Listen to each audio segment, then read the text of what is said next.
Davis has already spoken. Thank Mr. you. Garcia.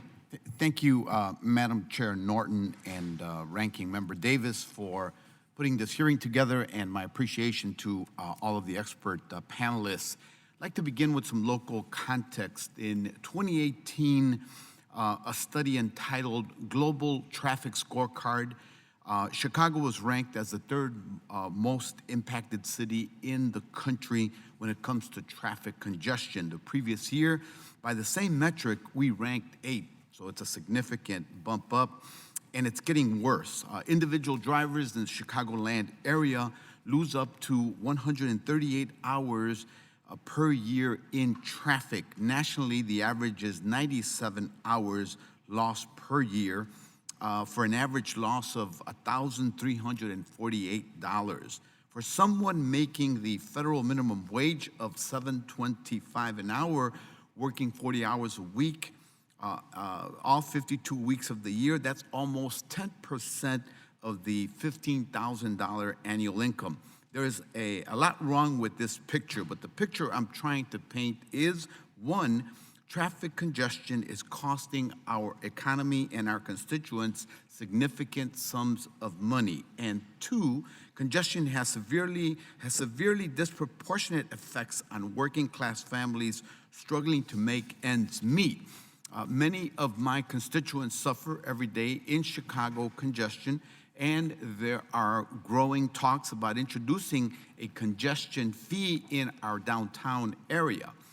While this had positive results throughout Europe, I caution diehard advocates to keep in mind the unintended consequences of flat fees on congestion. Flat fees without respect to vehicle type of travel and location can easily erect financial barriers for lower income individuals and their access to good jobs throughout the city.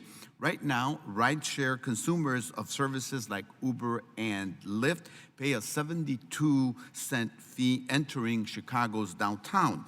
We should look at that pricing. We should look at a congestion fee and various models, but it will take years of study, in my opinion, if we're to properly implement a fee, if any. We need to get it right.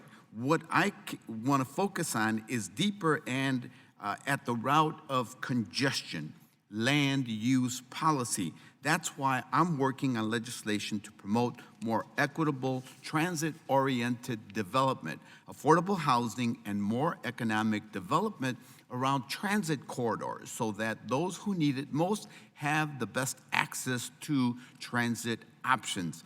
I'd like to ask a question and direct it to Ms. Chang. The Texas Transportation Institute testimony mentions diversifying development patterns as a potential solution to congestion. Zoning, job location, and schools play a large role in where people live and the density of their neighborhood. Encouraging mixed use and higher density neighborhoods that naturally reduce the need for travel can improve congestion. Can you address the role of zoning and development in improving congestion, and what do you think that Congress should do to incentivize denser housing to help resolve the housing crisis without adding to congestion? Congressman, thank you so much for your question and your leadership. In San Francisco, transportation and congestion are intricately tied to the land use question, and I think our Transit First policy for the last 40 years has recognized this, starting with our original downtown plan, which kept parking low, densities high, and invested heavily in BART and heavy rail muni BART systems. So that formula has been proven time and again. I think the federal role can really be to help fund the transit, fund the sustainable and complete streets, fund the infrastructure so that communities can be able to have a comprehensive approach to the land use and the transit-oriented development. That has to be a partnership, a state, local, federal partnership. We all do our role. It's a very important question, and I think one of the ways that we've been able to succeed is to, for example, even bring value capture into that conversation so that the federal investment in things like our Trans-Bay Transit Center really brings dividends back to the national investment sort of formula. We are definitely leveraging local funds. We're bringing greater development opportunities and growing sort of the economic pie, and really showing the powerful synergy between the land use and the transportation, especially when the local federal partnership happen together. Thank you very much. I yield back. Thank you very much, Mr. Garcia. Mr. Palmer. Thank you, Madam Chairman. One of the things I want to point out as we get started with this, and we've talked a lot about the fact that the gas tax hasn't been raised since the 1990s. Congress was, at the same time we passed the last gas tax, we started passing these corporate auto fuel economy standards.